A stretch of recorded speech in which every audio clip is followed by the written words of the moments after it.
신통방통 시청자 여러분 반갑습니다. 앞뒤가 똑같은 윤태훈입니다.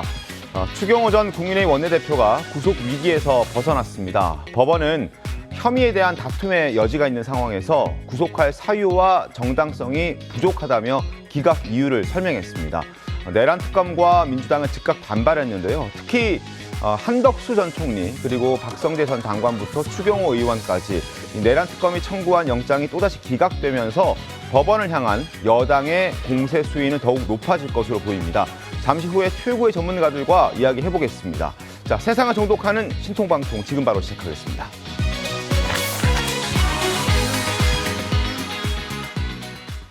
네, 12월 3일 수요일 신통방통 시작하겠습니다. 자, 12.3 비상계엄 1년이 되는 오늘 새벽 4시 40분쯤 내란 가담 혐의를 받는 추경호 전 국민의힘 원내대표에 대한 구속영장이 법원에서 기각됐습니다.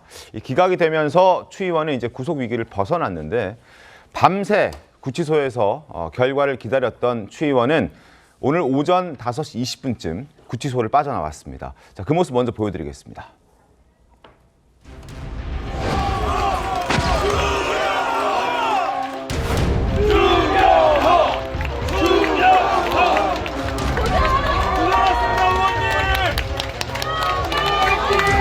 우리가 이겼다!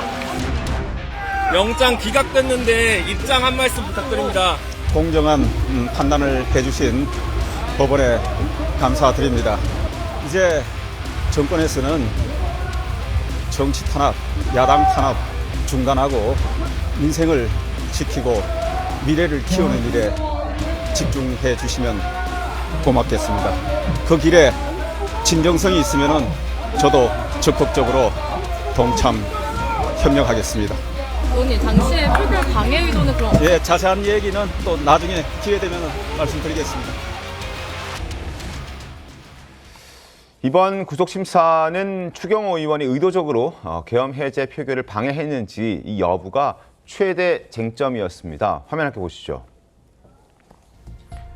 추경호 영장 기각, 혐의는 계엄 해제 의결 방해였고 의총 장소를 3차례나 변경했었습니다. 중앙당사 그리고 국회 예결위 회의장, 중앙당사.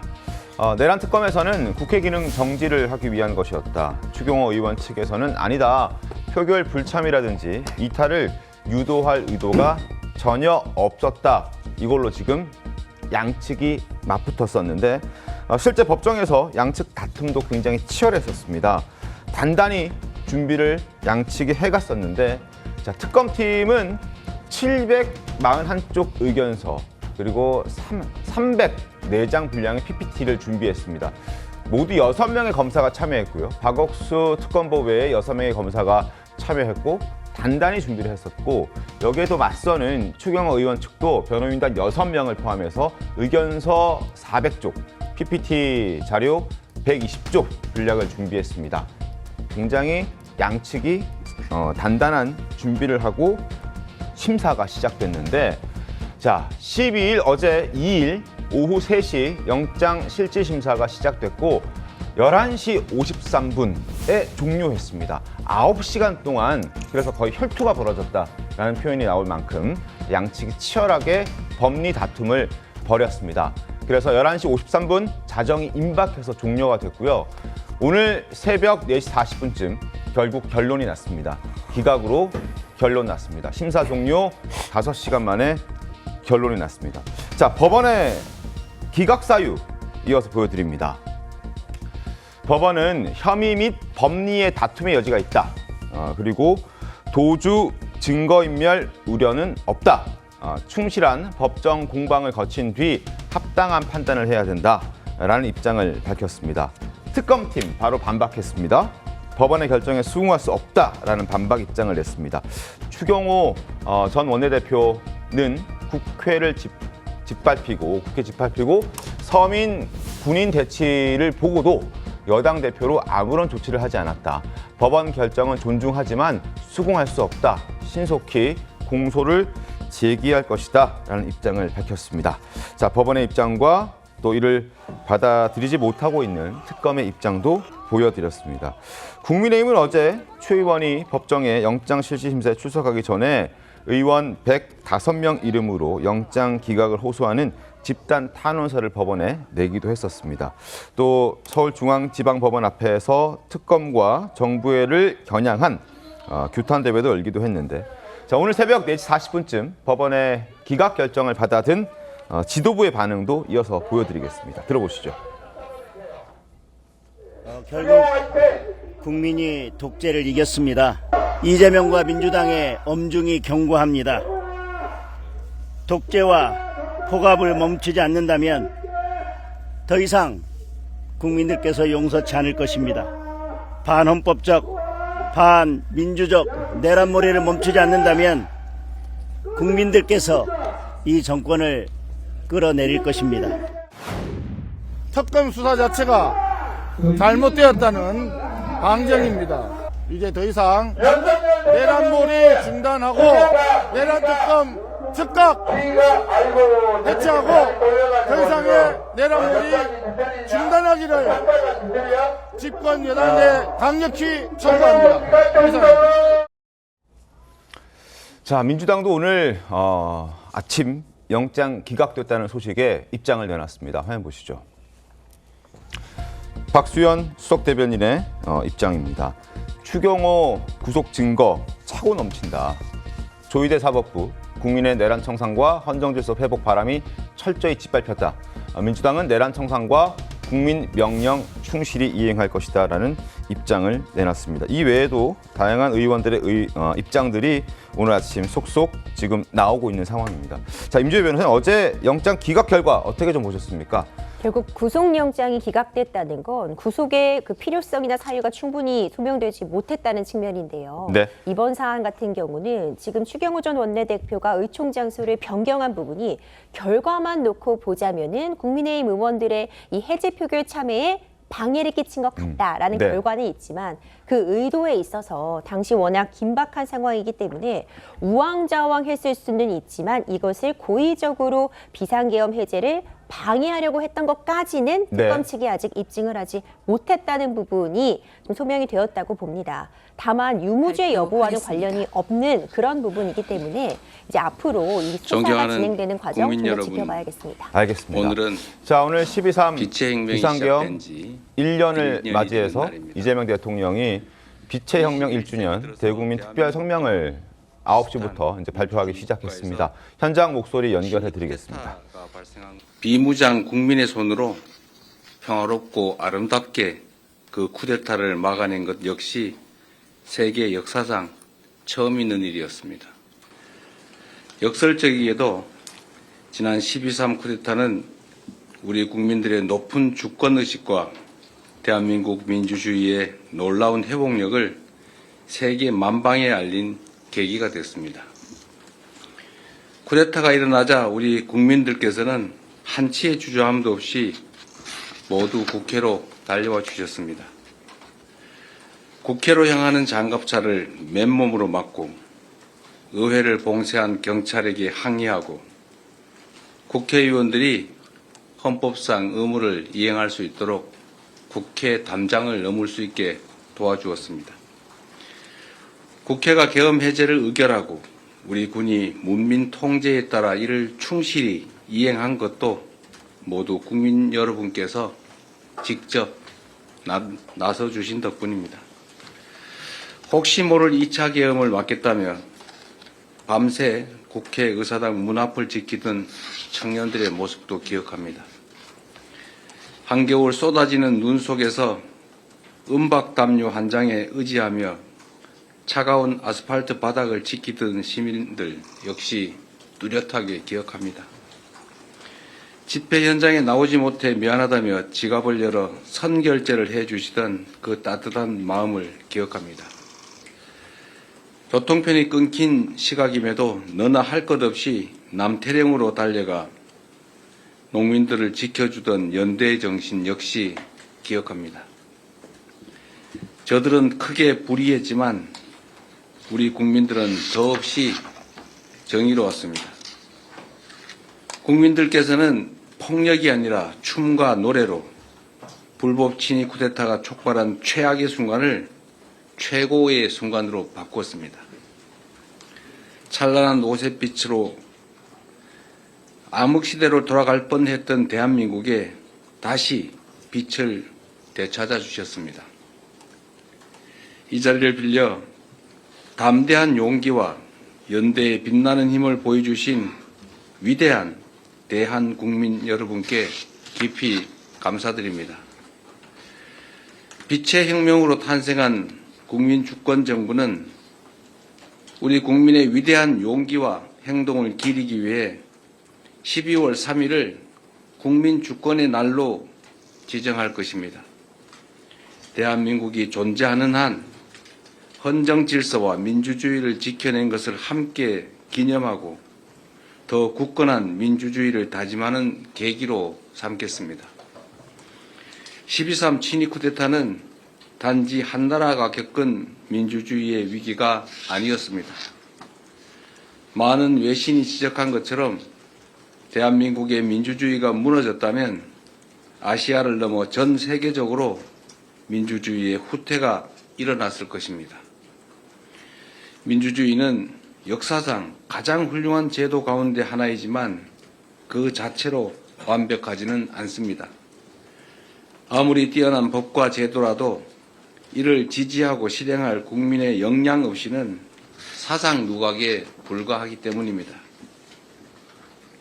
그런 면에서 우리 국민들께서 평화적인 수단으로 헌법과 법률이 정한 절차에 따라 불법 계엄을 물리치고 불의한 권력을 몰아낸 점은 세계 민주주의 역사에 길이 남을 일대 사건입니다.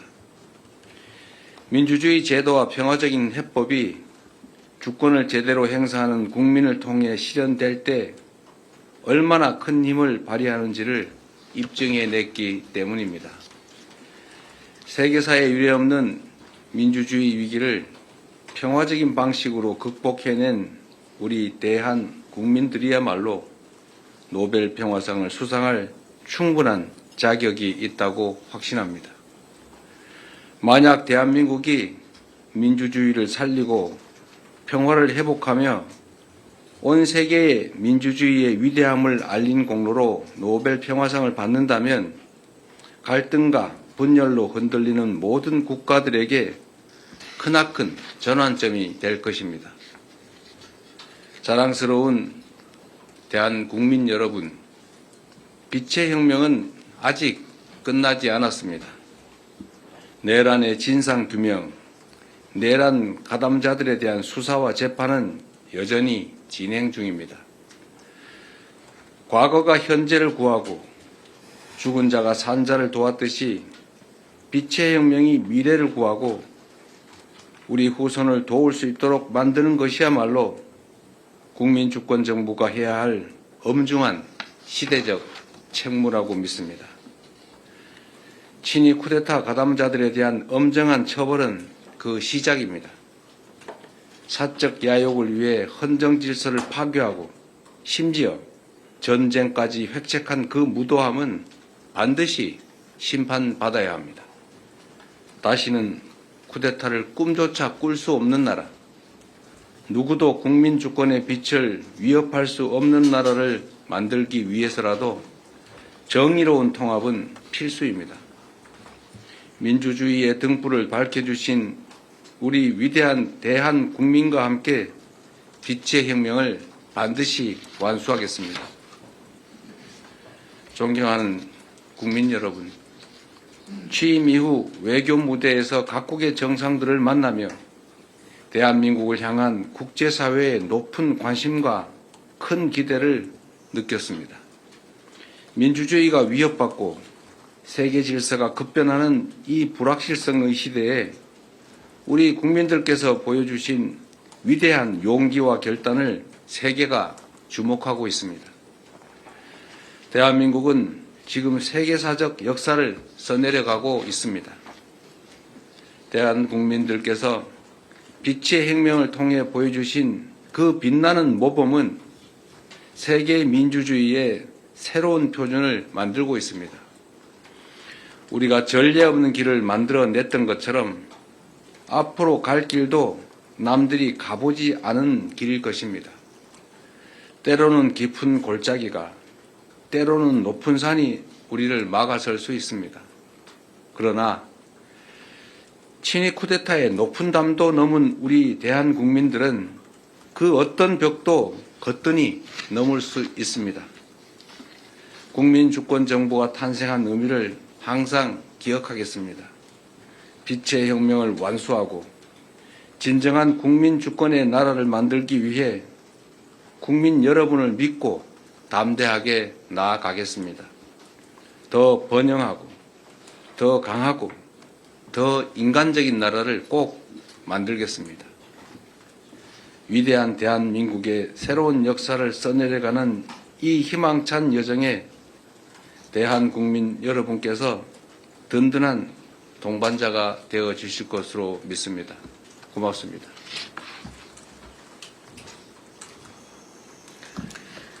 네, 이어서 언론인 여러분의 질문에 대통령께서 직접 답을 해드리겠습니다.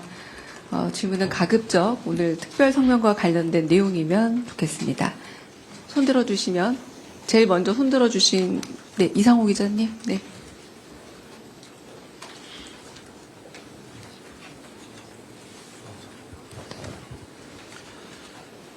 MBC 죄송합니다. MBC예요?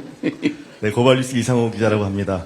연일 녹음 많으십니다. 정말 오늘 뜻깊은 날인데요.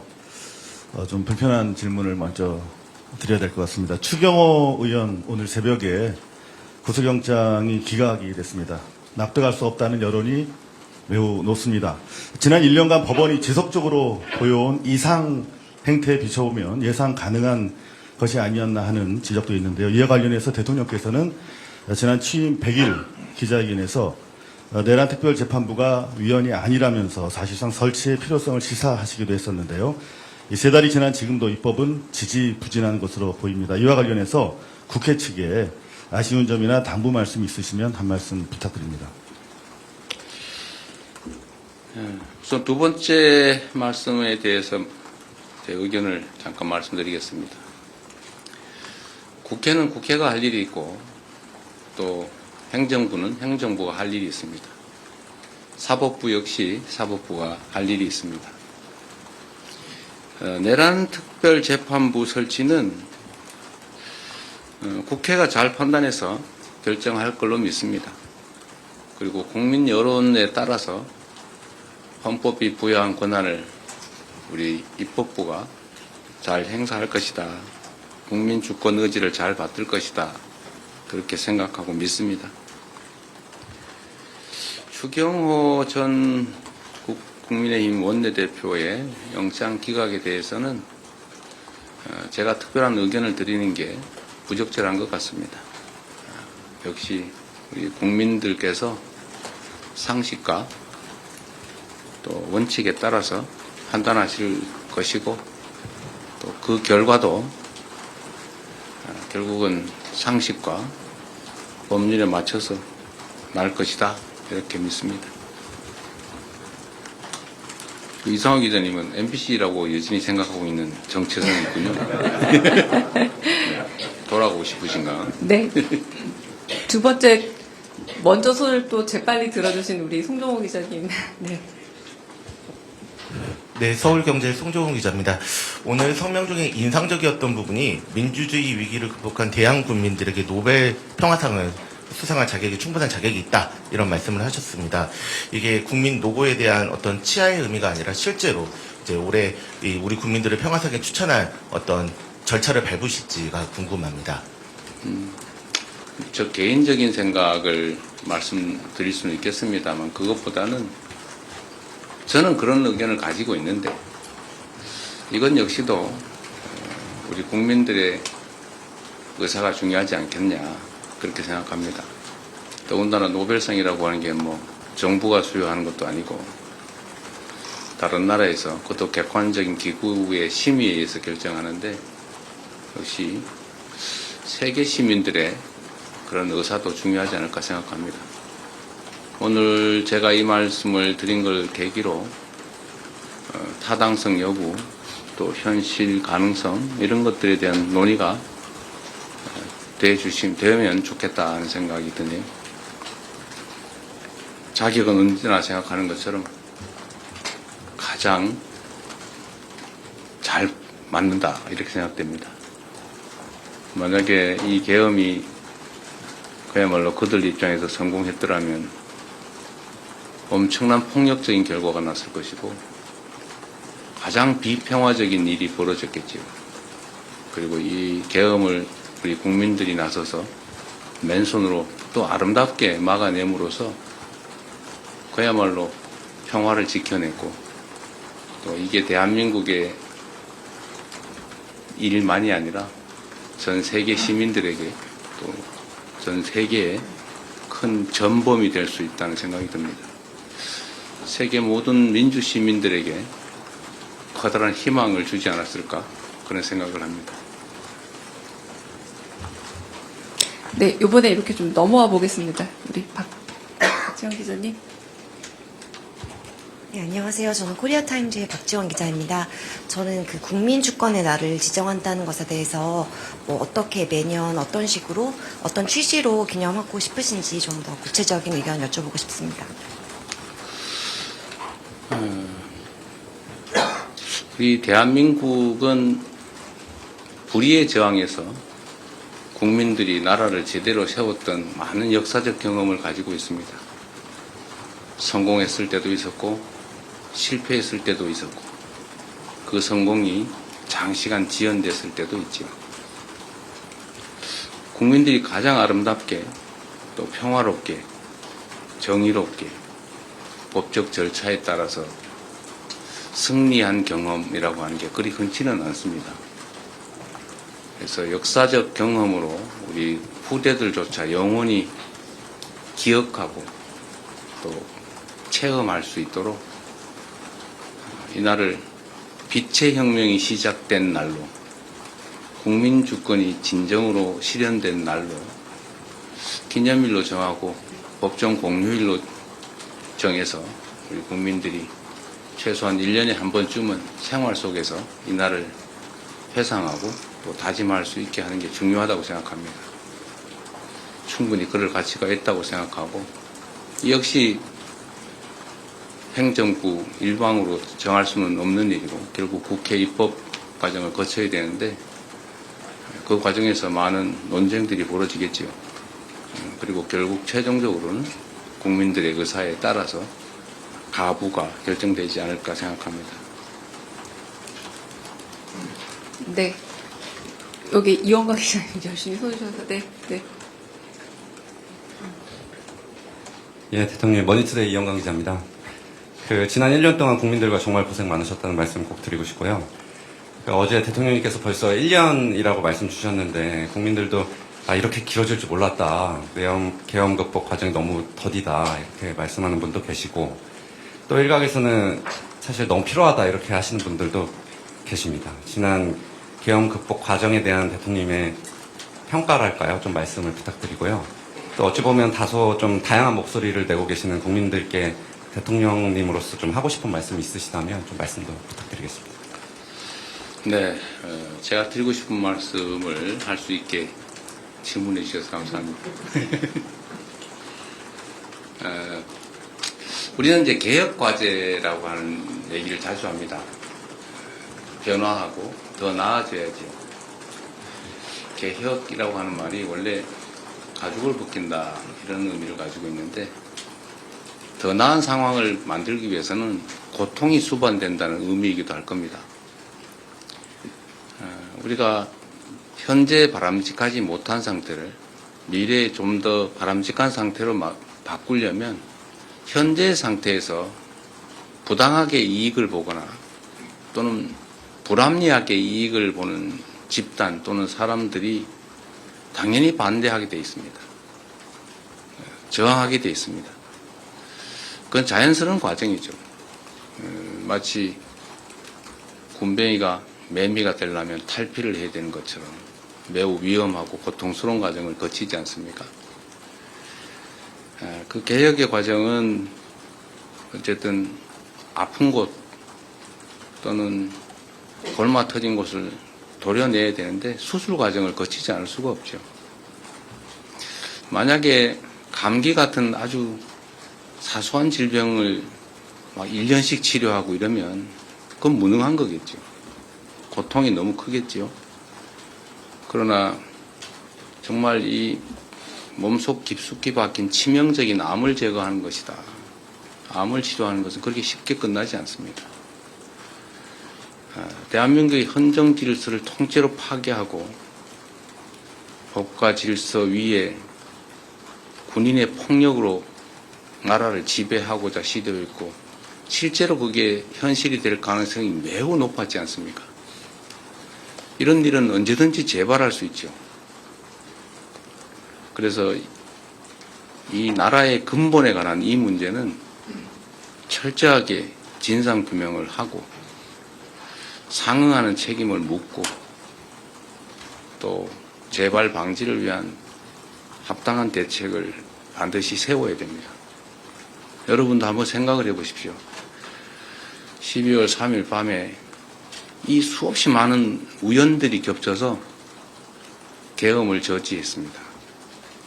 그리고 결국 계엄 수계에 퇴진 그리고 새로운 정부를 만들어냈는데 이 과정에서 정말 그 우연스러워 보이던 단 한 가지만 뒤틀어졌더라도 계엄이 성공했을 가능성이 높습니다.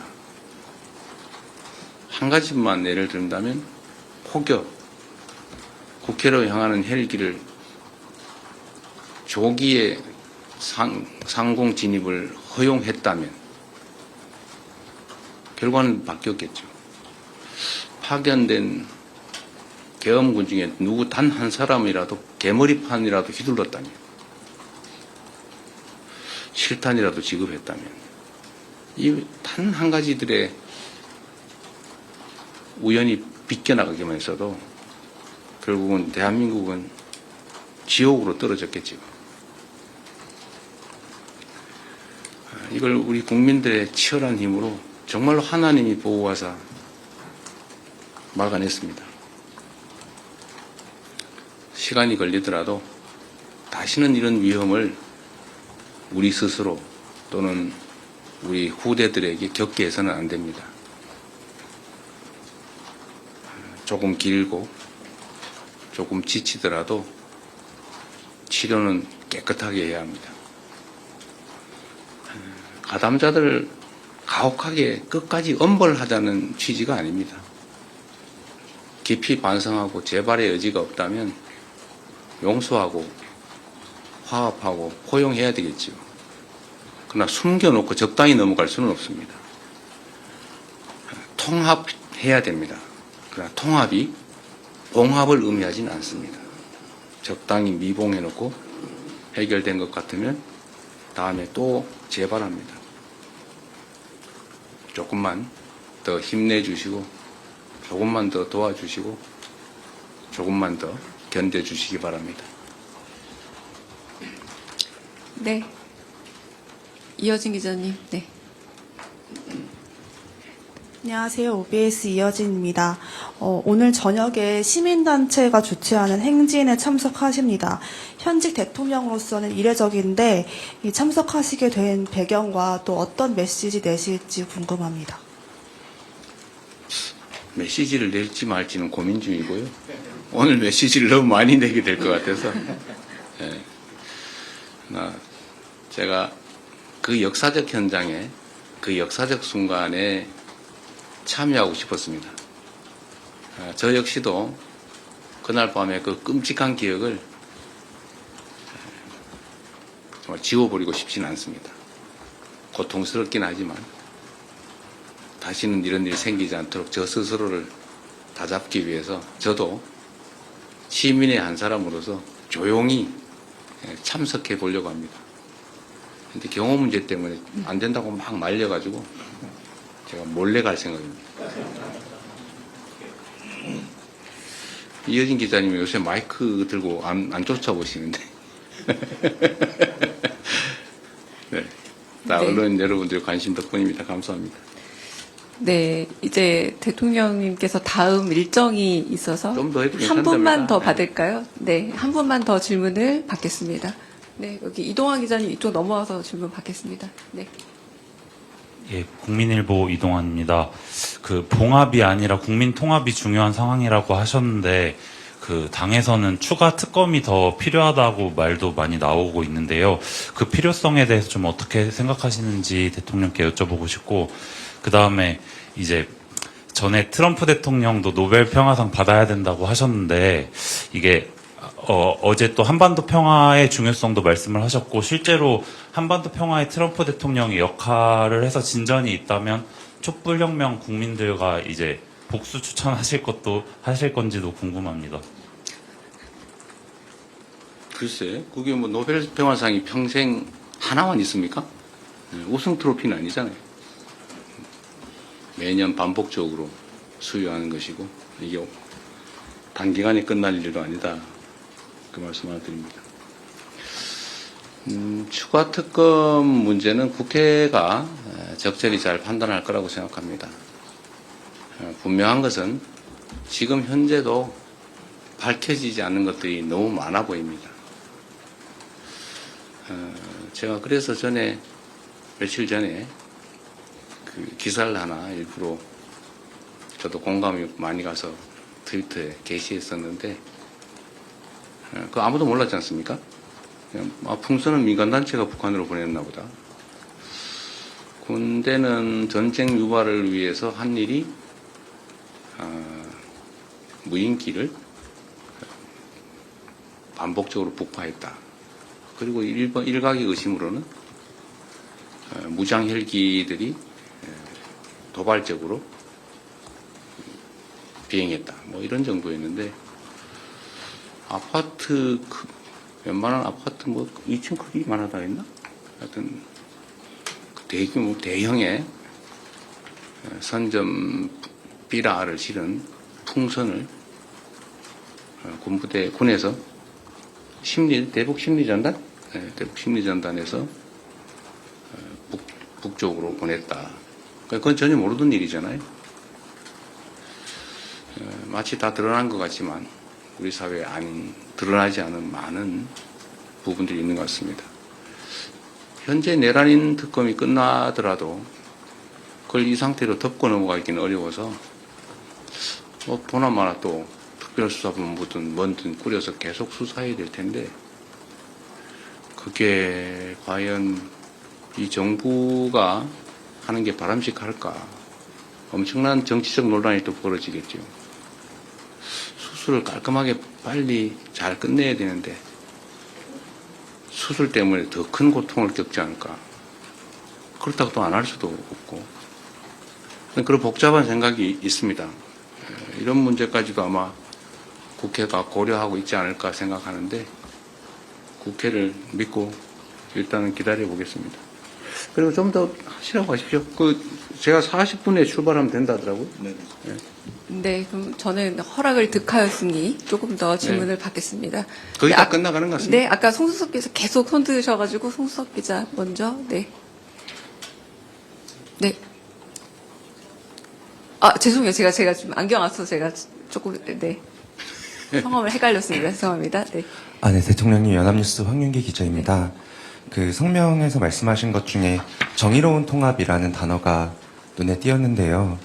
그 야당에서는 뭐 윤석열 전 대통령에 대해서 다양한 의견들이 나오고 내부 갈등도 있는 상황인데, 대통령께서 생각하시는 정의로운 통합의 범위는 어디까지인지, 그리고 앞으로 좀 어떻게 실천해 나가실 계획인지 여쭙습니다. 제가 자주 말씀드렸지만 대통령의 역할은 제1위 국민 통합입니다. 제가 빈말로 드리는 말씀이 아니라, 제가 특정 정파를 대표해서 대통령이 됐지만 대통령이 되는 순간부터는 대한민국 국민 모두를 대표합니다. 또 기본적으로 국가 구성원들 사이에 이해 충돌, 갈등이 있게 마련인데, 이 충돌과 갈등을 조정하고 하나를 향해 나아갈 수 있게 하는 게 대통령의 가장 큰 역할입니다. 그 역할을, 그 책임을 잊지 않고 있습니다. 그런데 이 통합을 악용하는 경우가 많습니다. 전에도 제가 예를 들었지만 100개를 훔치던 도둑한테 통합의 명분으로 한 50개씩만 훔쳐라. 같이 가자. 좀 덜 훔쳐라. 반만 훔쳐라. 앞으로 갈취를 반만 해라. 응? 자릿세 반만 뜯어라. 이렇게 하는 게 통합은 아니죠. 그러나 또 그들 역시도 우리 구성원들이기 때문에 교화하고 또 제재하고 함께 가야죠. 제가 말씀드리는 정의로운 통합이란 정의와 상식에 기반한 법률과 또 도덕에 기반한 모두가 동의할 수 있는 구성원들이 함께 가는 것입니다. 근데 이 통합을 자꾸 악용해가지고 우리의 악행을 밤은 용납해줘야 되지 않냐. 일단 벌어진 일인데 다 덮고 가야지. 앞으로 우리가 뒤에서 하는 거는 그때 가서 또 따지고 이런 경우가 있습니다. 이건 통합이 아니죠. 아까 말씀드린 봉합입니다. 그래서 제가 정의로운 통합이란 봉합 아닌 통합을 말하는 것이다. 국민 눈높이에 맞는 국민이 동의할 수 있는 그런 공통의 지향점을 가지고 수용할 수 있는 범위 내에서 함께 가자. 그런 뜻입니다. 자꾸 악용하는 경우가 많아요. 그 좋은 말은 자꾸 악용하는 경우가 있는데 이 정의라는 단어가 참 오염이 많이 됐습니다. 요즘은 그 오염이 조금은 거치고 있는 것 같아요. 그래서 제가 정의로운이라는 표현을 썼는데 여러분 다 아시겠지만 가장 부정의한 자가 가장 정의라는 말을 많이 썼습니다. 전두환이죠. 정의사회군은 자신이 가장 부정의했는데 국민들에게 정의사회를 외쳤습니다. 그래서 사람들이 정의를 하고 하니까 그 정의가 아닌가 보다 라고 해서 단어가 오염됐죠. 통합도 마찬가지입니다. 통합은 원래 그런 뜻이 아니죠. 제대로 된 통합을 하자 그런 의미입니다. 네.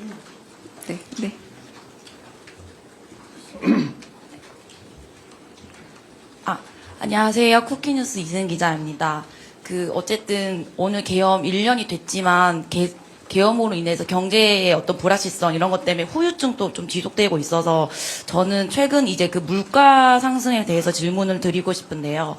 최근 원화 가치가 급락하면서 수입 물가도 뛰고 좀 그 여파로 전체 물가 불안이 계속 되고 있습니다. 그래서 특히 저소득층이나 중소기업의 부담이 집중되고 있다는 우려가 커지고 있는데 좀 대통령님께서는 어떻게 이 물가 상승 압력을 어떻게 관리하고 좀 취약계층이나 중소기업의 이런 피해를 어떻게 최소화할 계획이신지 궁금합니다. 물가와 경제 성장의 관계를 좀 생각해 볼 필요가 있을 것 같습니다. 가장 나쁜 것은 경기 침체 중에 물가가 오르는 것입니다. 그게 종전 정부에서 이번 전반기까지 있었던 일이죠. 그에 비하면 지금 물가는 꽤 안정된 편입니다. 근데 지금 경제가 상당히 빠른 속도로 회복되고 있습니다. 지난 1분기에는 마이너스 0.2%의 소위 역성장, 경제 축소를 경험했습니다. 그 와중에도 물가는 오르고 있었죠. 근데 지금은 아주 빠른 속도로 이제 후반기가 되면서 경제가 회복되고 있습니다. 지금 예측 최종 성장률이 1%라고 하니까 아마 후반기에만 해도 거의 1.몇% 후반 이 정도의 아주 급격한 회복세, 상대적으로 보면 회복세를 보이고 있기 때문에 아무래도 물가에 상승 압력이 되지 않을까 생각이 듭니다. 환율 문제도 있고 또 주가 문제도 있고 아주 복합적이어서 저희가 면밀히 상황을 주시하고 가능한 대책을 수립 중이고 또 일부는 집행 중입니다. 종합 물가는 지금 어느 정도인가요? 2.1%. 연간으로 2.1%죠. 그러니까 전체로 보면 그렇게 고물가는 아닌데 지금 이제 상황이 급변하다 보니까 체감 물가가 상당히 높을 수도 있고 또 그게 우리 국민들한테 큰 고통이 될 수도 있기 때문에 치밀하게 잘 대처하도록 하겠습니다. 네. 정말 마지막 질문으로 이제 두 분밖에 없는데 두 분 하세요. 그냥. 네. 먼저 김경록 기자 먼저 하시고 네. 네, 대통령님 뉴시스 김경록입니다. 공교롭게도 오늘이 취임 6개월 되시는 시점입니다. 인수위 없이 출범한 정부여서 회복과 정상화를 자주 언급하셨고 오늘 내란 청산 의지를 밝히신 것도 그 맥락으로 읽히는데요. 물론 과거 잘못을 바로잡는 것도 중요하지만 현실과 미래의 국정을 설계해야 하는 것도 정부의 책무기도 해서 앞으로 6개월은 어떤 방향성으로 국정을 이끌어갈 계획이신지 한 말씀 부탁드립니다. 우선 이 말씀을 드리기 전에 버뜩 생각나서 그런데 어제 밤에 국민의힘 야당 측에서 예산안을 합의 처리해 주신 점에 대해서 감사드립니다. 그게 정치의 일면이 아닐까 싶습니다. 치열하게 싸우더라도 또 할 일은 한다. 아주 모범적인 모습을 보여줬다는 점에서 감사드립니다. 지난 6개월은 정말 어떻게 지나가는지 모를 정도로 정신없이 보냈던 것 같습니다. 그리고 지난 시기는 아무래도 회복의 중점이 주어졌다고 생각이 됩니다. 물론 동시에 미래를 향한 성장과 도약도 많이 준비했습니다. 앞으로는 이 비중이 점점 더 미래 중심적이고 성장 발전적으로 바뀌게 되겠죠. 그러나 과거 청산 또는 비정상의 회복 이 부분도 매우 중요한 일이어서 계속해 나가야 되지 않을까 싶은데 다만 비중은 계속 좀 미래지향적으로 바꿔 나갈 생각이고 또 그렇게 해야 된다고 생각합니다. 그래서 우리 언론 여러분뿐만 아니라 우리 국민 여러분께서 또 어려운 국민에서 인내하고 잘 견뎌주신 덕에 6개월 동안 예상 밖의 성과들을 낸 것 같습니다. 제 예상으로는 경제 분야 회복이 상당히 더딜 것 같아서 걱정이었는데 생각보다는 빠르게 전환이 되고 있는 것 같습니다. 성장률도 그렇고 자본시장도 그렇고 또 각종 심리 지수도 그렇습니다. 그러나 시간이 좀 필요하겠죠. 다 됐죠? 네. 마지막 딱 한 분 저희 MBN 손주영 기자 질문 마지막으로 진짜 이동 시간이 있어서 정리하겠습니다. 네. 네, 대통령님 질문 기회 주셔서 감사합니다. 조금 전에 말씀하셨을 때 몸속 깊숙이 박힌 암 제거를 하는데 시간이 굉장히 오래 걸린다라고 말씀을 주셨는데요. 특별 성명에서 말씀하신 이 친일 쿠데타 가담자 심판 말씀하시는 걸로 이해를 했습니다. 물론 계획대로 되지는 않겠지만 앞서 민주정부 적폐청산 작업이 너무 길었다라고 말씀하셨던 게 기억이 나서 질문을 드리는데요. 그럼 과연 이 친일 세력에 대한 심판의 마무리 시점은 언제 정도로 목표하고 계신지 일단 하나 여쭙고요. 그리고 앞서 질문이랑 조금 비슷한데 개업 1년이 지나고 나면 이제 올해 이제 새해가 시작이 되는데 새해 이재명 정부가 구상하고 있는 방향성에 대한 키워드나 주제에 대해서 여쭙고 싶고요. 그렇게 잡으신 이유도 궁금합니다. 새해 구상은 새해 하도록 하겠습니다. 한 달쯤 남았어요. 네, 지금도 고민 중이니까 그 결과는 그때 말씀드리겠습니다. 이 내란에 대한 단죄와 과거 청산은 좀 차원이 다르죠. 과거는 이미 끝난 일을 헤집어서 일종의 아주 나쁘게 얘기하면 파묘 비슷한 느낌을 줄 수도 있는데 이 내란 사태는 현재도 진행 중입니다. 진압 과정이라고 봐야 되겠죠. 이미 지난 일을 파헤치는 게 아니라 현재 진행 중인 사안을 진압 중이다. 그래서 좀 다르게 봐주시면 좋겠다는 생각이 듭니다. 언제 끝나느냐? 끝날 때까지 끝내야죠. 그러나 최대한 빨리 끝날 수 있도록 노력하겠습니다. 제가 독단적으로 할 수 있는 일은 아니고 독립기구인 특검 또는 뭐 공수처 또는 국회 이쪽 역할이 현재는 더 중요한 것 같습니다. 뭐 아시는 것처럼 제가 수사기관을 구체적으로 지휘하기도 어려운 상황이고 객관적으로도 쉽지 않은 거 여러분도 잘 아시지 않습니까? 최대한 빨리 그리고 엄중하게 명징하게 정리되고 끝나길 바랍니다. 내란 발생 1주년이기도 하고 또 한편으로는 구체적인 빛의 혁명이 시작된 1주년이기도 합니다. 다 우리 국민들의 정말 성숙한 민주 역량, 시민의식 그리고 집단지성으로 이 위기를 기회로 만들고 있습니다. 전 세계가 대한민국 같은 나라에서 친위 쿠데타가 가능한가? 설마 저게 남한이 아니라 북한 아닐까? 이렇게 생각을 했다가 역시 대한민국 이렇게 바뀌었습니다.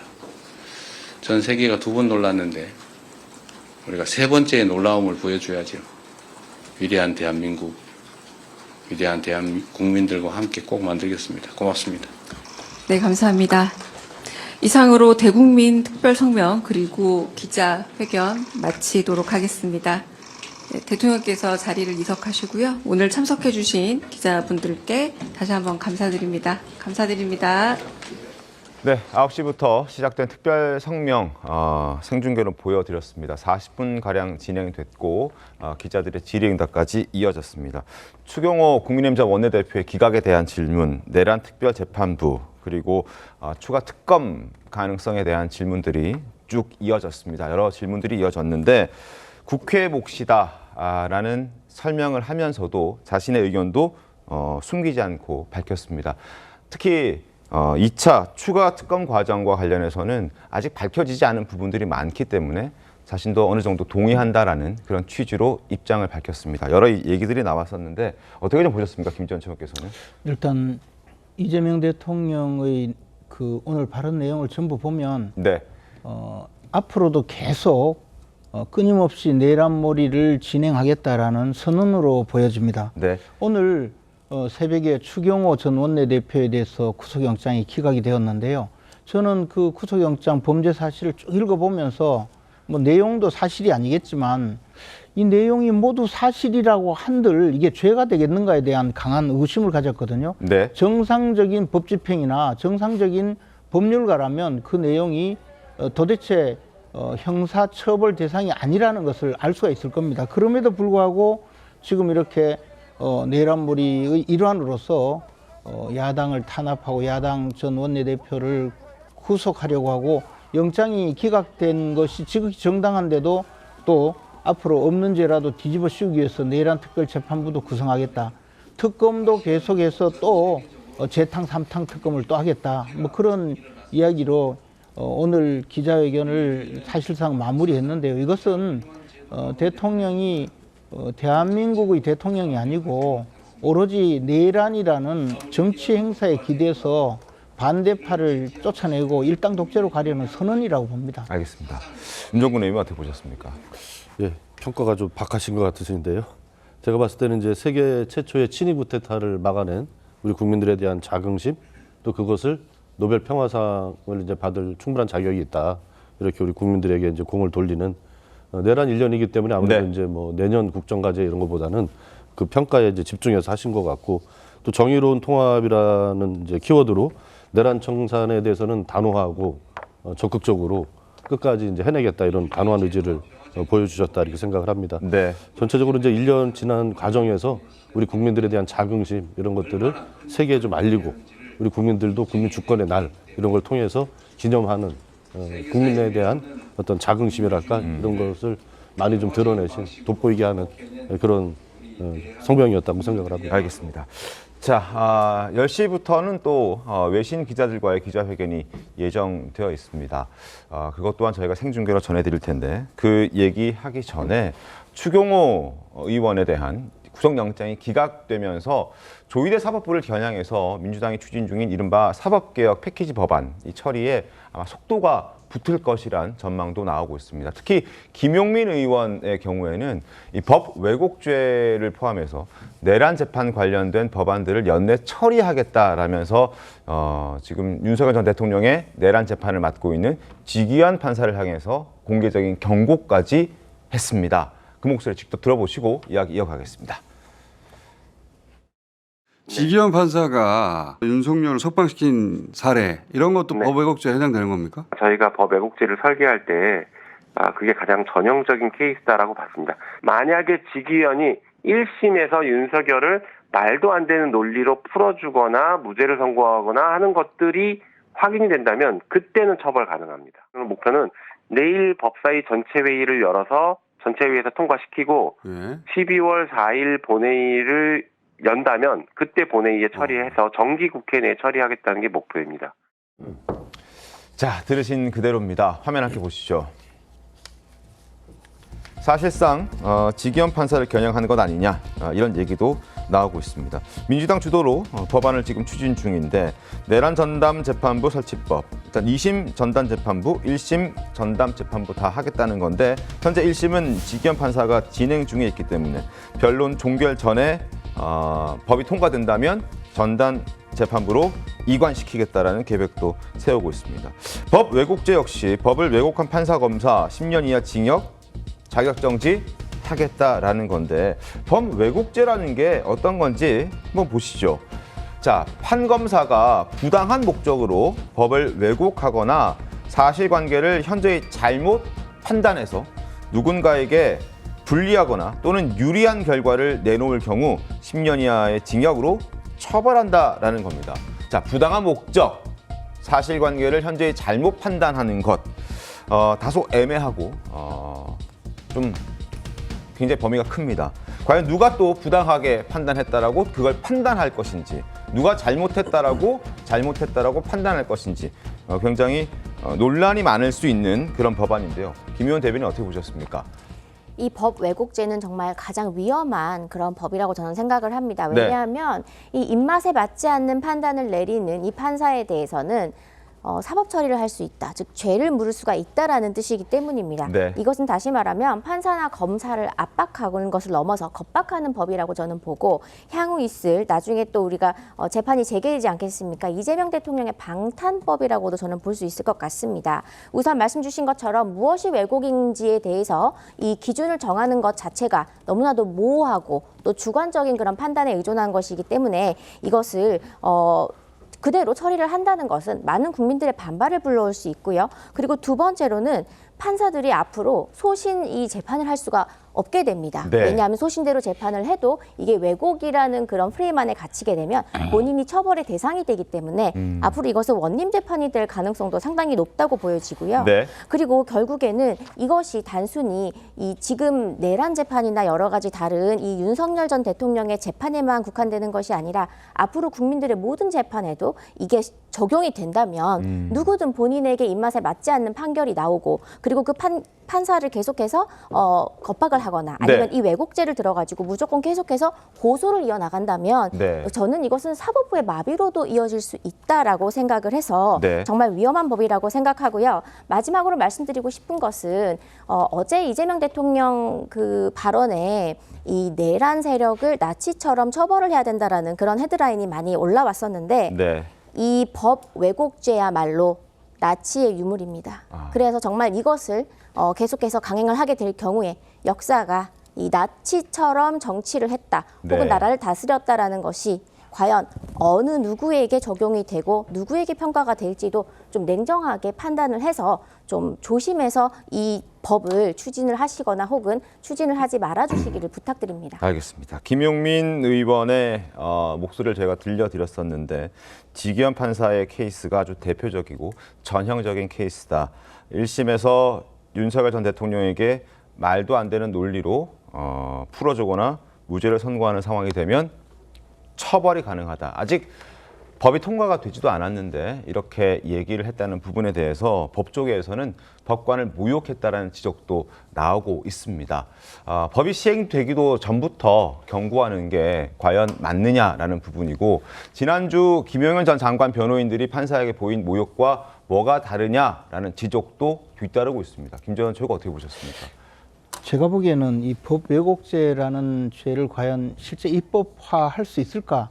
뭐 그게 좀 의문입니다. 네. 이게 정상적인 사고를 갖추고 있다면 적어도 법치주의 국가 또는 대의민주주의를 시행하는 우리나라 같은 국가에서 저런 법률을 통과시키면 그것이 과연 시행이 될 수가 있겠습니까? 법 왜곡하고 있는 것을 누가 판단할 것이며 설사 그것을 특검이나 뭐 특수한 기관을 또 만들어서 기소를 한다 하더라도 그것을 또 법이 왜곡되었는지 여부를 판단하려면 또 판사가 판단을 해야 되거든요. 네.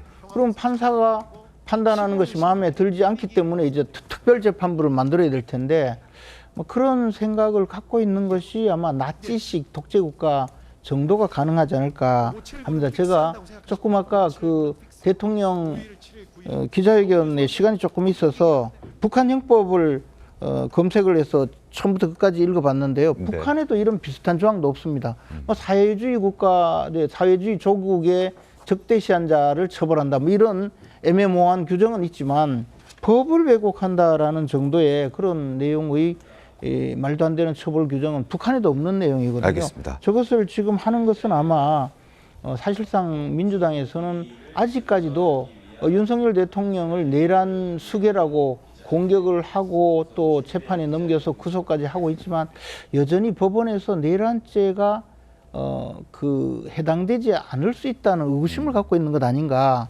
그래서 지금 재판부를 압박해서 어떻게 해서든 자신들이 원하는 죄목으로 이 재판을 끌고 가려는 목적에서 저런 좀 해괴망측한 일을 벌이는 것으로 보여지고요. 네.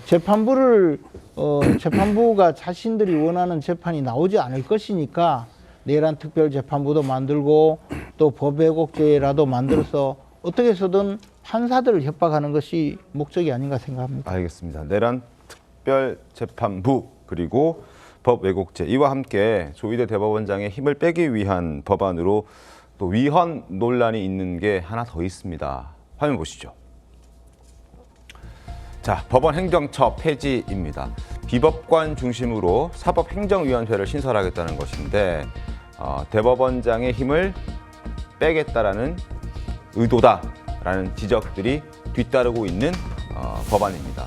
위헌 소지가 있다라는 얘기도 나오고 있습니다. 사법권은 법원에 있는데 이 조항을 법원에 사법권이 있다라는 이 조항을 정면으로 위배하고 위헌 소지가 있다라는 지적입니다. 이동학 위원은 어떻게 보셨습니까? 우선 사법부 신뢰가 지금 바닥으로 내려가고 있는 상황입니다. 이미 네. 사법의 정치화가 상당히 이루어졌고 지난 대선 때도 조희대 대법관을 중심으로 한 사법부에서 공판기일 5번 잡으면서 사실상 정치 한복판에 뛰어들었죠. 네. 그러다 보니까 이 국민들이 도대체 사법부가 왜 이렇게 움직이는가? 헌법에서 얘기하고 있는 116조. 그래서 이 후보자들의 이 지위나 이런 것들이 정확하게 명확하게 지켜져야 되는 것인데 사법부가 이런 것들을 형해화시킨다라고 해서 이제 보니까 공직선거법 역시도 마찬가지고요. 그러다 보니까 그런 정치 한복판에 서서 이런 논쟁을 좀 스스로 불러일으키는 점들이 있는데 사실 행정부도 입법부도 끊임없이 개선을 위해 노력합니다. 그리고 삼권 분립이라는 것에 숨을 수 없어요. 왜냐하면 삼권 분립이라고 하는 것은 독자적인 판단이나 이런 걸 존중하지만 실제로 견제받지 않으면 썩어 들어가는 거거든요. 네. 그래서 끊임없이 정당도 행정부도 혁신하기 위해 개선하기 위해 노력을 하는데 삼권 분립의 이 틀 안에 숨어가지고 사법부는 개선되는 게 없다. 그리고 안 좋은 점만 계속 부각되고 보여준다라고 한다는 점에서 그런 것이 과연 대법관의 엄청난 그 힘에서 나오는 거 아니냐. 그런 차원에서 지금 다뤄지는 문제라고 보고요. 민주당에서는 특위에서 아마 이것을 지금 초안으로 제출을 했는데 이 초안은 전 토론되는 과정에서 아마도 위헌 소지라든가 위법한 문제라든가 이런 것들은 좀 개선돼서 결국엔 국민들 앞에 나올 때는 그러한 문제들을 다 해소하고 나오지 않을까 생각합니다. 알겠습니다. 자, 장동혁 국민의힘 당대표의 오늘 입장이 나왔습니다. 자, 속보로 지금 자막으로 저희가 보여드리고 있는데요. 12.3 비상계엄은 의회 폭거에 맞선 것이다라는 입장. 그리고 국민의힘은 비상계엄 책임에서 자유롭지 못하다는 부분도 인정했습니다. 그리고 당대표로서 비상계엄에 책임이 있는 또 통감을 한다라는 입장도 밝혔습니다. 확고한 보수 정체성으로 이 분배 정치를 넘어서겠다라는 입장도 내놨습니다. 6개월 후에 보수 재건을 반드시 이뤄내겠다라는 입장도 오늘 내놨습니다. 자, 장동혁 대표가 자신의 페이스북에 SNS에 밝힌 내용입니다. 하나로 뭉쳐서 싸우지 못해 죄송하다. 계엄 책임 통감한다. 그리고 추경호 전 원내대표, 추경호 의원의 영장 기각으로 내란 무리는 1년 만에 막을 내렸다라는 입장도 내놨습니다. 보수 정치를 새롭게 설계할 것이며 이재명 정권 6개월은 암흑기였다. 내년 지방선거로 심판하겠다. 그리고 보수 핵심 가치가 상실됐는데 이 부분에 대해서는 자신부터 반성하겠다라는 입장을 오늘 자신의 SNS를 통해서 밝혔습니다. 당대표로서 비상계엄 책임 통감한다. 그리고 추경호 전 원내대표 영장 기각으로 내란몰이 1년은 이제 막을 내렸다라는 입장을 장동혁 대표가 오늘 아침에 조금 전 내놨습니다. 윤종근 의원 어떻게 보셨습니까? 그 지난 11월 28일 날인가요? 그날 했던 입장이랑 뭐 거의 똑같은 것 같습니다. 네. 그때도 이제 계엄 책임을 통감한다 이 단어를 썼었고, 그렇지만 맥락을 보면 결국은 이제 민주당 탓이다 이제 이런 주장을 하셨었거든요. 그때도 저희가 봤을 때는 뭐 개사가 시즌 2 뭐 그런 정도에 해당하는 네. 진정으로 계엄 내란 사태에 대한 반성 이런 것은 빠진 그런 알맹이 없는 입장문이다 이렇게 좀 생각을 하고요. 앞서서 이제 뭐 내란 전담 재판부 이런 얘기 좀 나왔었는데 짧게만 좀 말씀드리겠습니다. 사법부가 왜 지금 이제 이런 내란 전담 재판부 얘기가 나오는지를 본인들이 스스로 돌아봐야 된다고 생각합니다. 왜 국민들 속에서 판사만 잘 만나면 유죄도 무죄가 된다 이런 얘기들이 있는지 한 두세 가지 사례만 딱 말씀드리겠습니다. 법 왜곡죄가 왜 필요하냐. 지기현 판사가 윤석열 구속기일을 사상 최초로 날수에서 시간으로 했어요. 그리고 그 이후에는 또 검찰에서 날수로 하고 있다고 제가 들었거든요. 왜 이런 일이 유독 윤석열에게만 생겼는지. 그리고 대장동에서 수사를 하면서 녹취 조작을 한 게 드러났지 않습니까? 이렇게 법을 왜곡하고 특정 목적을 위해서 하는 것에 대해서는 그럼 어떻게 처분을 할 수 있느냐. 과거 일이지만 강기훈 유서대필 사건이라는 것이 있었습니다. 본인이 친구가 이제 분실을 하는데 네. 유서를 대필해줬다. 이거 말도 안 되는 걸로 단 나중에 이제 무죄 판결이 났거든요. 네. 이렇게 명백히 잘못된 판결로 정말 하나의 전국 자체를 바꿔버렸던 정치 개입이죠, 엄청난. 판사들, 검찰의 이런 잘못된 법 해석, 법 적용 이런 것들에 대해서는 어떻게 그러면 규제를 할 수 있느냐 이런 것에 대해서 해답이 필요하다. 저희는 그것이 이제 법 왜곡죄나 이런 거라고 생각을 하는 거고 네. 국민의힘이나 다른 야당도 이런 상황에서는 그럼 어떻게 할 거냐 이런 거에 대해서 국민을 설득할 수 있는 대안을 얘기를 해야 된다고 생각을 합니다. 알겠습니다.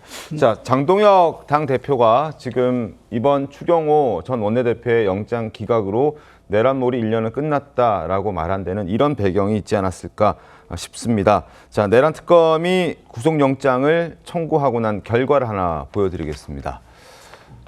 박성재 전 법무부 장관 2차례나 영장을 청구했는데 기각이 됐었죠. 그리고 황교안 전 국무총리 기각됐습니다. 한덕수 전 국무총리 역시 기각됐습니다. 그리고 오늘 새벽 추경호 전 국민의힘 원내대표, 추경호 국민의힘 의원의 영장 청구도 기각됐습니다. 청구 건수는 모두 12건이었는데 그중에 기각이 6건이었다는 점. 그래서 내란 특검이 어떤 수사에 물론 이제 수사 시점 종료가 임박해서 곧 다가오고 있긴 합니다만 윗선 규명 수사 임주혜 변호사님 동력을 좀 잃어가는 것 아니냐 이런 지적들도 뒤따르고 있던데 어떻게 보십니까? 법조인으로서. 그렇습니다. 하지만 구속영장이 기각됐다고 해서 어떤 유무죄에 대한 판단이 나온 건 아닙니다. 네. 구속영장을 청구하는 족족 그 즉시 다 발부가 된다면 이 또한 문제라고 볼 수 있을 것 같은데요. 다만 오늘 오전에 있었던 추경호 전 원내대표의 이 구속영장 기각 같은 경우에는 다퉈볼 측면이 더 있다. 결국 어찌 보자면 현 시점에서는 특검 측이 충분한 입증을 다하지 못했다. 이제 이런 이런 부분이 언급되기 때문에 네. 특검 입장에서는 아쉬움이 남을 수 있겠지만 곧바로 공소 제기하리라고 보고요. 결국 재판에서 양측이 치열한 공방을 통해서 또 범죄 혐의 입증은 가능하기 때문에 동력을 완전히 상실했다라고 보기는 어려울 것 같습니다. 그렇군요. 김전 최고 어떻게 보셨습니까? 저는 그 법원의 영장 기각 사유가 분명히 그 다른 영장 기각 사유와 많이 달랐습니다. 네. 다투어 볼 여지가 있고 치열하게 법원에서 공판을 통해서 다투어서 합당하게 판결을 해야 된다. 그렇기 때문에 지금 구속영장을 발부하는 것은 맞지 않다는 취지였습니다. 네.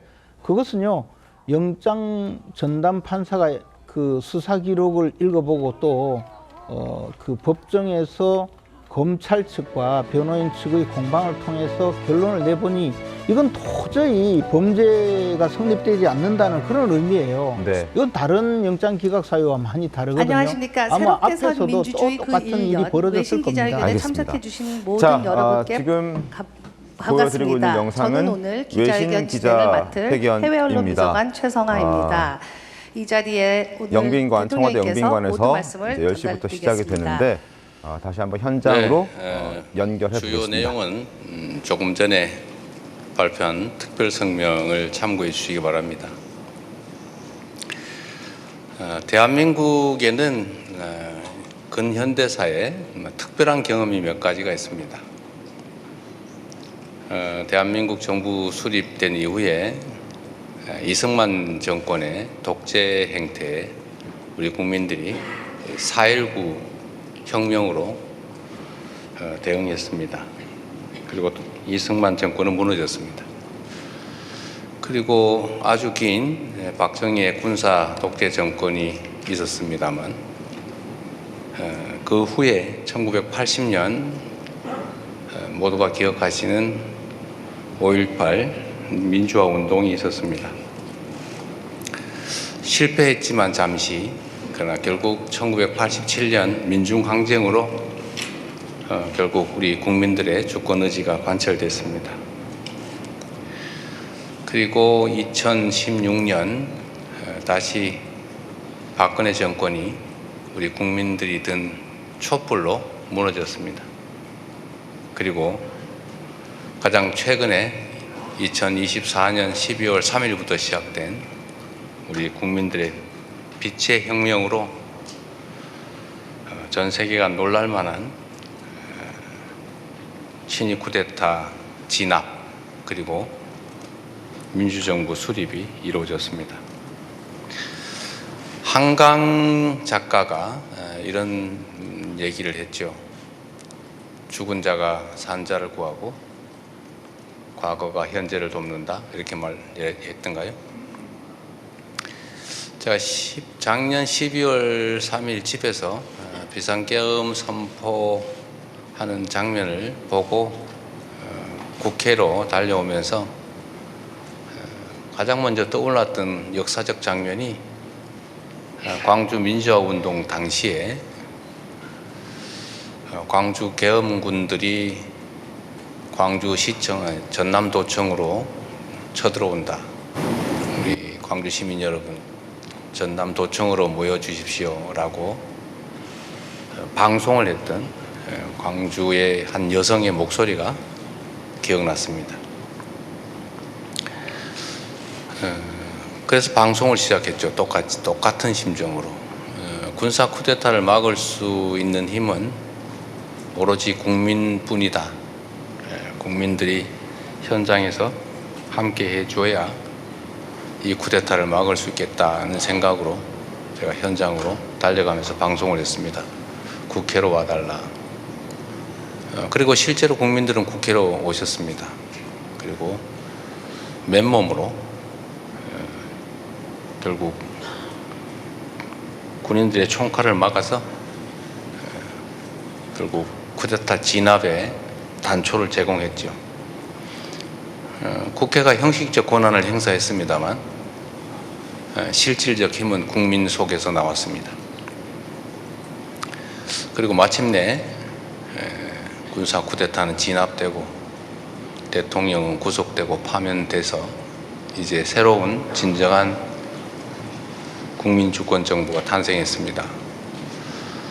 이 과정에서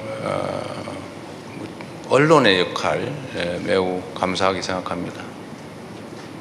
그리고 각국 정부의 역할, 또 미국 정부의 역할도 크게 작용했다는 점 알고 있습니다. 세계 시민 여러분께도 감사드립니다. 대한민국이라고 하는 문화 강국, 경제 강국, 군사 강국에서 친위 군사 쿠데타라는 매우 후진적 사태가 발생했을 때 참으로 많이 놀랐지만 또 함께 관심 갖고 지원해 준 덕분에 대한민국의 시민혁명이, 빛의 혁명이 성공할 수 있었습니다. 대한민국의 이 아름답고 또 평화로운 시민혁명이, 민주주의의 회복이 전 세계에 세계사적인 모범이 되기를 바랍니다. 그리고 전 세계에서 민주주의를 위해서 싸우고 있는 세계 시민 여러분, 민주 지도자 여러분께도 감사와 동시에 응원의 말씀을 드리면서 희망을 가지시기를 기대합니다. 네, 고맙습니다.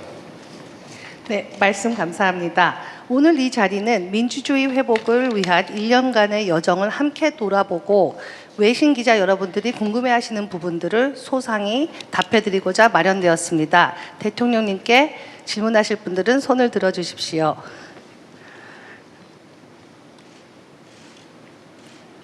네, 저쪽에 계신 분, 뒷분부터 시작하겠습니다.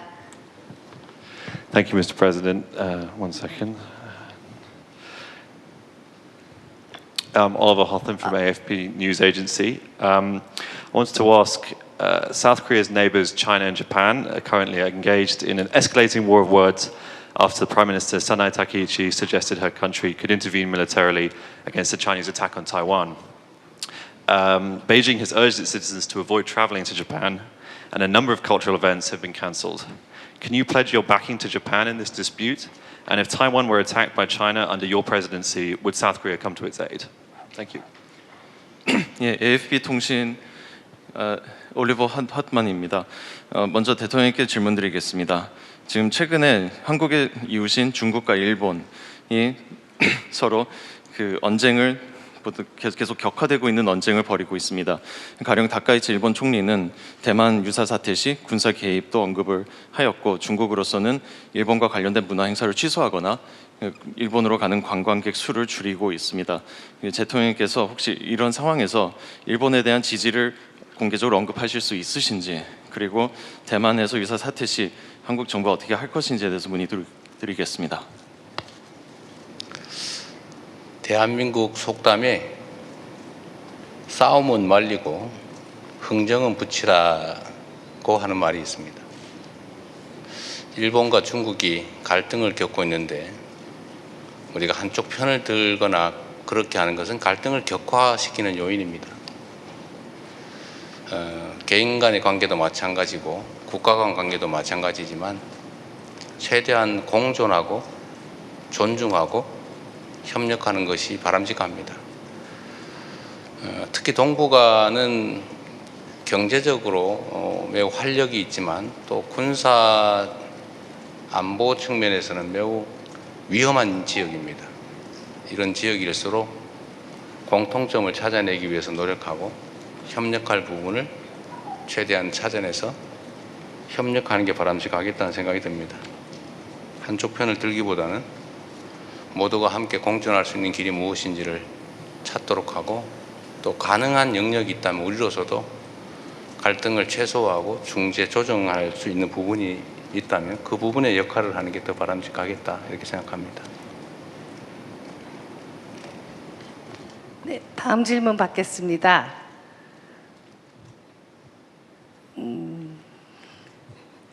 저 앞줄에 계신 분 소속과 성함을 밝혀주시기 바랍니다. 안녕하십니까 대통령. 제 이름은 제도 캐럴 NK뉴스 CEO입니다. Kim Jong-ok sentenced to life of hard labor May 2014. Kim Kuk-gi life of hard labor June 2015. Chae Chong-gil life of hard labor, June 2015. Ko Young-chol, sentenced in 2016. There are 3 other South Koreans who have not been named by North Korean media who have been detained in the same time. All have spent almost a decade now cut off from their families, and 3 successive presidencies, Yoon Suk-yeol, Moon Jae-in, Park Geun-hye, have failed to bring them home. At the same time, we've seen US detainees go home. We've even seen Japanese detainees go home. What is your message to the families of these South Korean citizens, and what are you going to do differently this time to help get these gentlemen home? Thank you. 예, NK 뉴스의 채도 캐럴입니다. 그동안 여러 명의 한국 국민들이 북한에 잡혀 있고 사례들이 많이 있습니다. 2014년, 2015년 등에 총 4명의 그 교화 노동형을 받은 한국 국민들이 북한에 잡혀 있고 이외에도 이름을 알지 못하는 3명이 더 있습니다. 약 10명에 달하는 한국 국민들이 이렇게 북한에 잡혀 있는 상황이라고 보겠습니다. 그런데 북한에 잡혀 있었던 많은 미국인, 미국 국적자 그리고 심지어 일본 국적자들도 풀려나게 되었습니다. 그러나 전 이 상황에서 전 대통령께 질문드리고 싶습니다. 이렇게 북한에 잡혀 있는 한국 국민들의 가족들에게 어떤 메시지를 드리실 수 있으신지, 그리고 전임 대통령들께서 이분들의 석방을 위해 석방을 달성하지 못했는데 대통령께서 다른 어떠한 노력을 하셔서 이런 석방을 만들어내기 위해서 노력하실지 여쭙고 싶습니다. 이 처음 듣는 얘기인데 안보실장님 한번 얘기 한번 해보세요. 한국 국민이 잡혀 있다는 게 맞아요? 어떤 경위로 되어 있는지.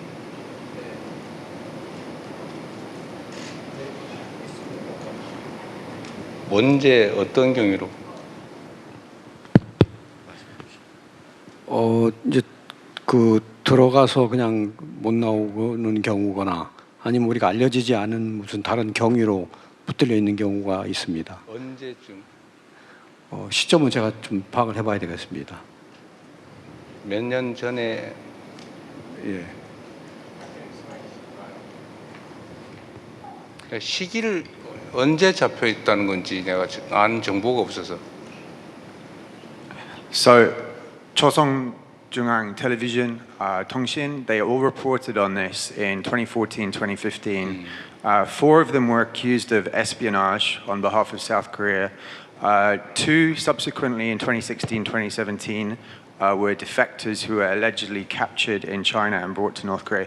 These cases have been very well documented in media, and like I said, your Foreign Ministry and Unification Ministry have issued statements, and Yoon Suk-yeol administration, Moon Jae-in overlooked the issue. Park Geun-hye made a lot of statements. It's quite surprising you're not aware of this situation. It says a lot. I'm curious what you're going to do to help bring these people home. Thank you. 예, 조선중앙통신에서 이미 언론 보도가 여러 차례 나왔었습니다. 2014년 그리고 15년에 북한에 잡힌 4명은 스파이 혐의로 잡히게 되었고요. 2명은 2016년, 17년경에 탈북자 출신인데 중국에서 강제 북송이 된 것으로 언론에 보도가 되고 있습니다. 그동안 외교부, 대한민국의 외교부와 통일부는 이에 대해서 성명을 내기도 했었습니다. 특히 박근혜 정부, 윤석열 정부에서는 성명을 냈었는데 문재인 정부에서는 이러한 성명이 없었던 것으로 알고 있습니다. 알겠습니다. 대통령께서 이에 대해서 잘 모르시고 계신 것 같습니다만 어떠한 노력을 하실지 여쭙고 싶습니다. 아주 오래전에 벌어진 일이어서 제가 개별적 정보가 부족합니다. 상황을 좀 더 알아보고 판단하도록 하겠습니다. We will follow up with you with that question. So the next question, I think we will let the president pick for himself. 대통령님께서 다음 기자를 골라주십시오. 왜 이때까지 남성들만 주로 하시는 거예요? 네. 저기 뒤에 여성분.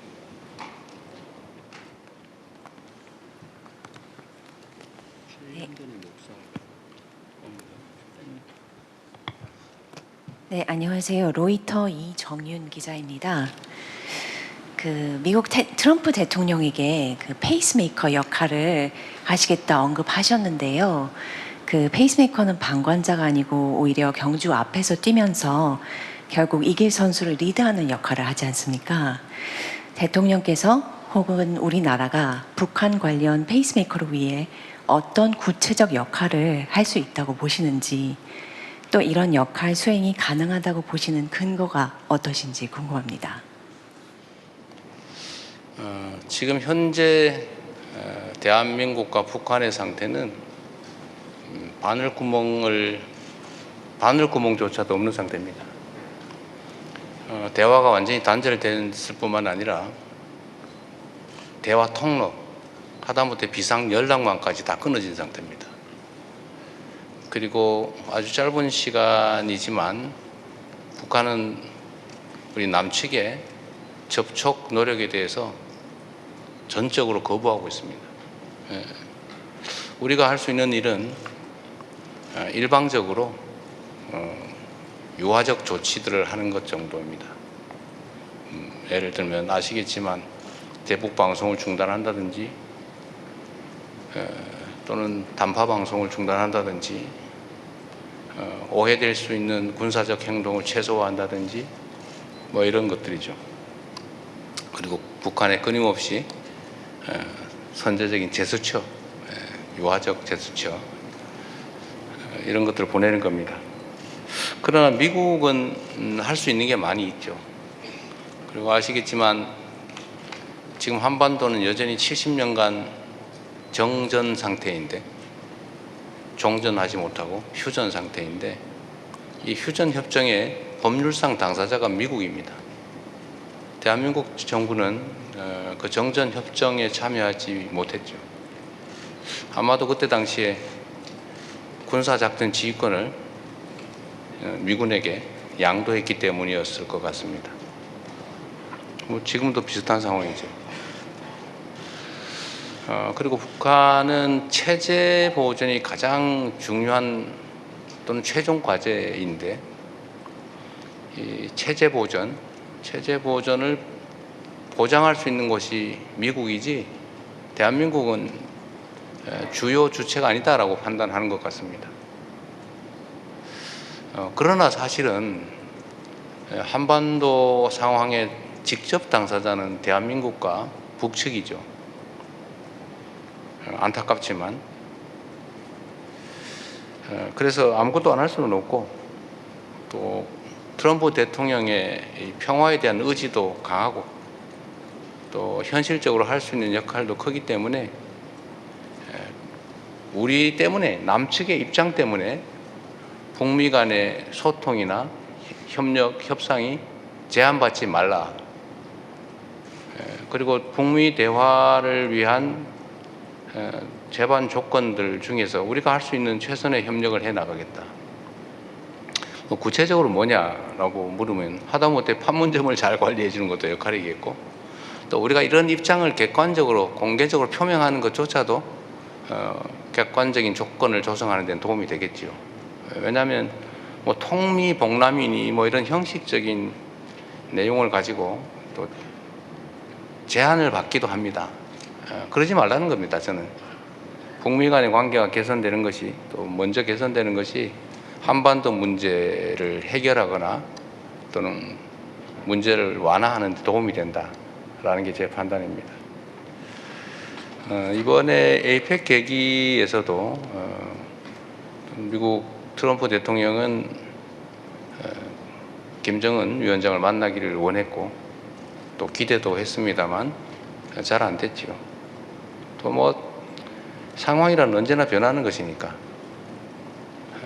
언제든지 소통하고 협력할 수 있도록 우리가 객관적인 상황들을 최대한 조성해 나가겠다. 한미연합훈련 문제도 뭐 그 중에 하나겠죠. 대화 여건 조성에 필요하다면, 또 미국이 전략적 레버리지가 필요하다면 뭐 그런 문제들도 충분히 논의하고 고민할 수 있다라고 해줘야 미국도 아마 북한과 협상 또는 대화의 문을 여는 데 도움이 되지 않을까 싶습니다.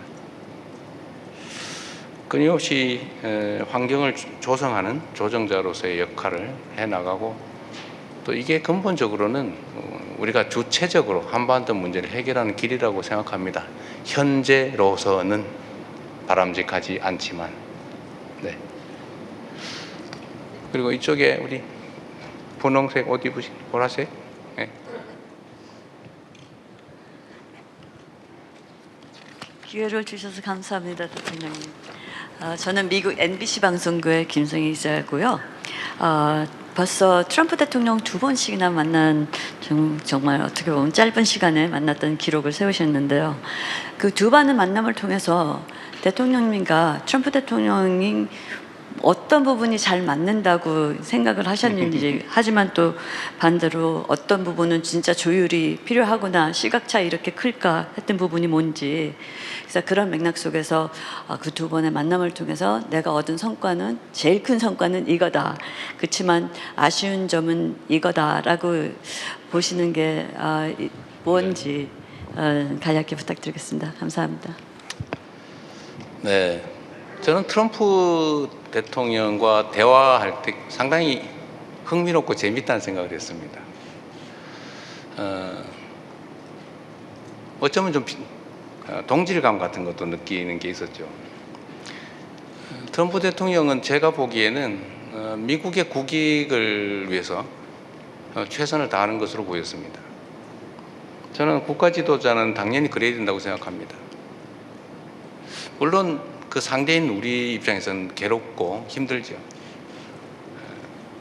약간 거친 면도 있어서 쉽지는 않지만 또 그 역시도 미국의 국익을 최대화하기 위해서 할 수 있는 일이라고 생각합니다. 저 역시도 마찬가지죠. 우리 대한민국 국익을 최대화하기 위해서 애를 씁니다. 어쩌면 트럼프 대통령도 한미 통상 안보 협상에서 꽤 힘들었을 겁니다. 그러나 또 흔쾌히 그 결과에 대해서 존중하고 또 상대를 인정해주고 그런 점이 실용주의자로서의 면모가 뛰어나다라고 생각됩니다.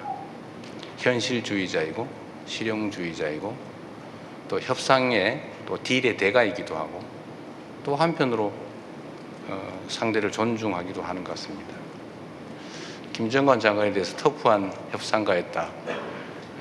좀 무능한 사람이길 바랬는데 좀 힘들었다고 하셨던가?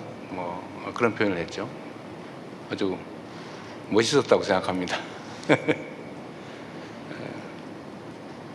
앞으로도 자주 대한민국과 미국 간의 여러 문제들에 대해서 직간접적으로 논의하게 될 텐데 언제나 말씀드리는 것처럼 합리적인 결론에 이를 수 있으리라고 믿습니다. 우리 하기 나름이다. 성과.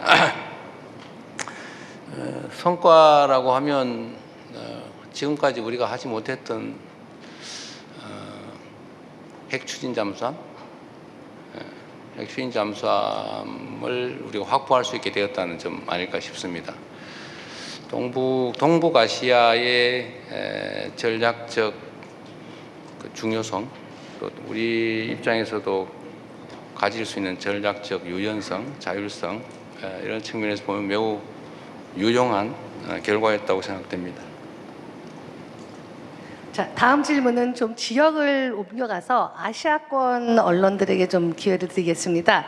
저기 두 번째 줄에 네. 소속과 성함을 좀 밝혀주십시오.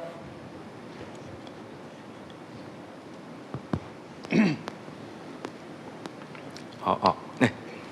저는 일본 아사히신문의 가이스라고 합니다. 잘 부탁드립니다. 저는 한일 관계에 대해 몇 가지 여쭤보고 싶습니다. 대통령님께서는 조만간 일본으로 방문하신다는 그런 일부 보도도 있었습니다만 최근에 한일 급반 당국 간에 협력이 잘 되지 않는 경우도 있었습니다. 그리고 사독한산 문제도 아직은 한일 간에 의견이 일치하지 않는 부분도 있다고 생각합니다. 이러한 문제를 어떻게 극복하고 앞으로 한일 관계를 어떻게 해 나가실지 궁금합니다. 또 한 가지는 요즘 그 캄보디아 무대로 그 사기 사건이 있었는데 거기 뭐 한국 사람뿐만 아니라 일본 사람도 많이 감염하고 있다고 합니다. 그 이런 문제를 그 해결하기 위해서 그 어떤 그 방안을 생각하고 계시는지, 그리고 한일 그 당국 간의 협력 같은 거 생각하고 계시는지 그 여쭤보고 싶습니다.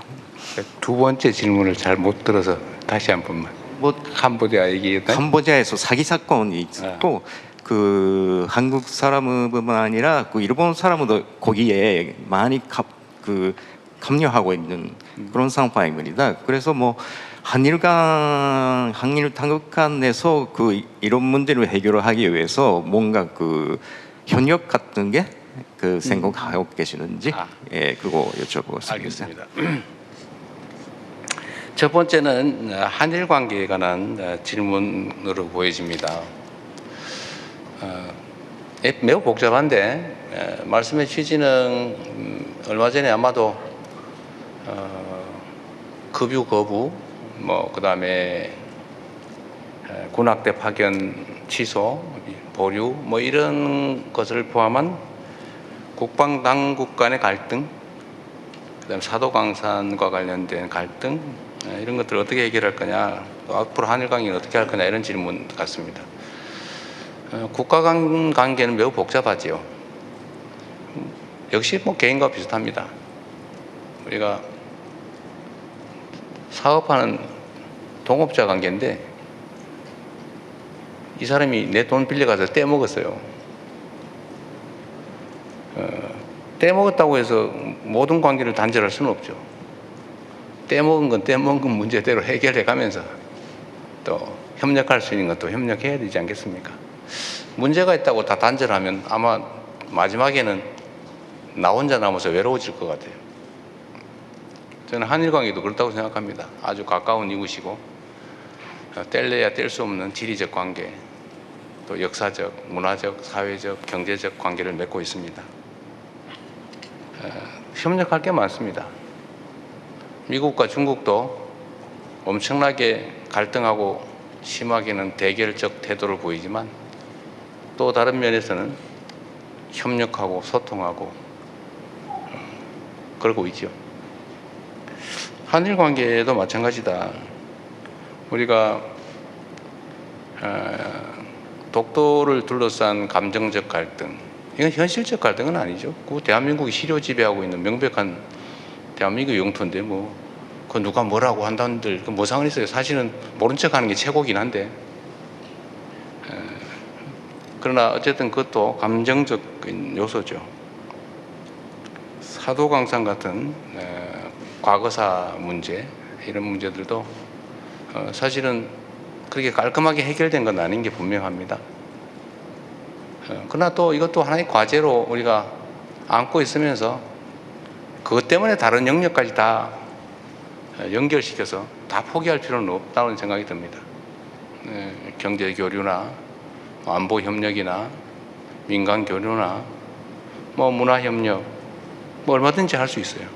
우리가 협력해서 얻을 건 얻으면서 또 일방만 덕을 보는 게 아니라 호혜적인 입장에서 모두가 서로 도움이 되는 길을 찾아서 협력하고 또 해결되지 않은 미완의 과제들은 미완의 과제대로 이렇게 또 논의하고 조금씩 해소하고 해가면 되지 않겠냐, 그렇게 생각합니다. 한일 협력은 저는 계속 추진해야 된다고 생각하고 또 미리 말씀드렸던 대로 셔틀 외교는 계속해서 이번에는 제가 방문할 차례이기 때문에 우리 존경하는 다카이치 총리의 고향으로 가서 한번 한일 정상회담을 하고 싶다 말씀을 드렸고, 이번에도 제가 다카이치 총리를 만났을 때, 아프리카에서 만났을 때 뭐 서로 매우 반가웠고 또 한일 협력은 계속해 나가자고 또 합심해서 잘 됐습니다.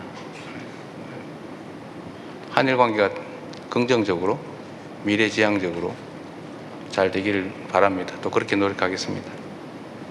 캄보디아의 아마 스캠 사기 피해에 대한 공동 대응 말씀하시는데 아주 좋은 의견이십니다. 저는 일본은 별로 피해를 안 입고 있는 거 아닌가 생각했어요. 만약에 그렇다면 우리가 지금 전 국가 역량을 동원해서 이런 걸 보여주려고 하죠. 대한민국 국민에게 가해하면 그 이상을 잃는다. 분명하게 보여주려고 합니다. 지금 국정원이 지금 현재 상태로는 아마 상상하기 어려운 규모로 대응하고 있습니다. 검찰, 경찰, 금융기관 할 것 없이 대규모 대응 조직을 만들었는데 그 중에 한 과제가 국제협력입니다. 근데 같은 피해 국가들이 협심해 준다면 더 도움이 되겠죠.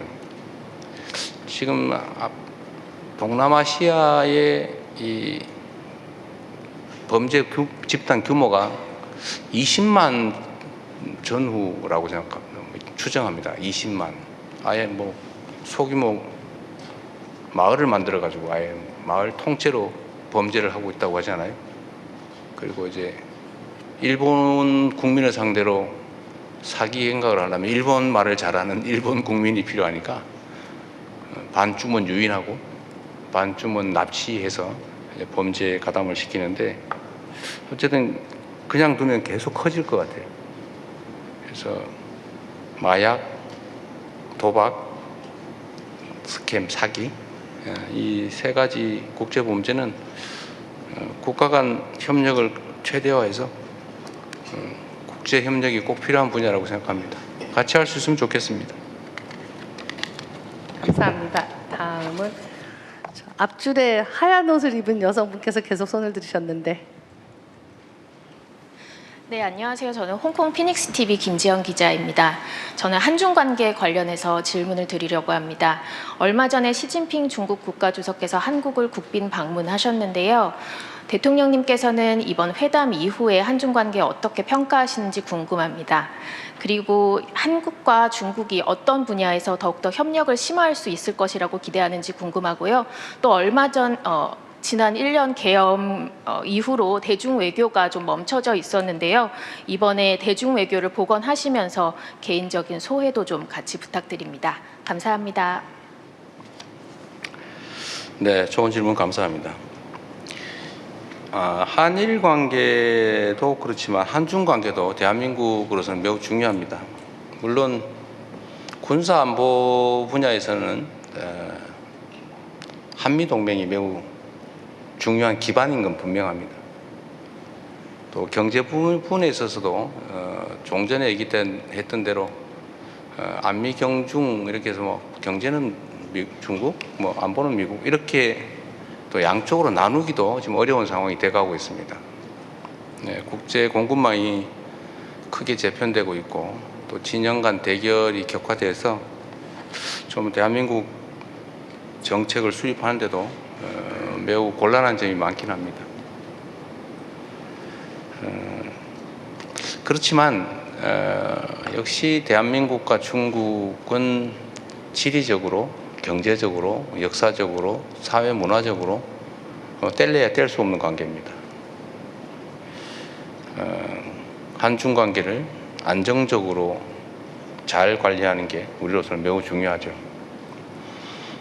협력 가능한 분야는 아무래도 문화, 경제, 민간 교류 이런 영역이 아닐까 싶어요.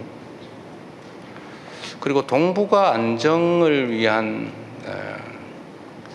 안보 협력도 함께 논의해야 되지 않을까 싶습니다. 저는 현재 상황을 안정적으로 유지 관리하는 게 중요하다고 생각해요.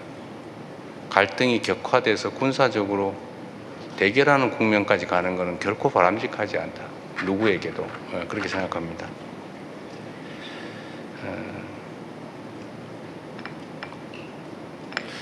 시진핑 주석과의 면담은 아주 흥미진진했어요. 의외로 농담도 잘하시더군요.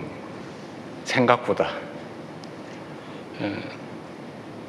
한중 관계를 재설정하고 한중 관계를 새롭게 발전시키는 좋은 계기가 됐다고 생각합니다.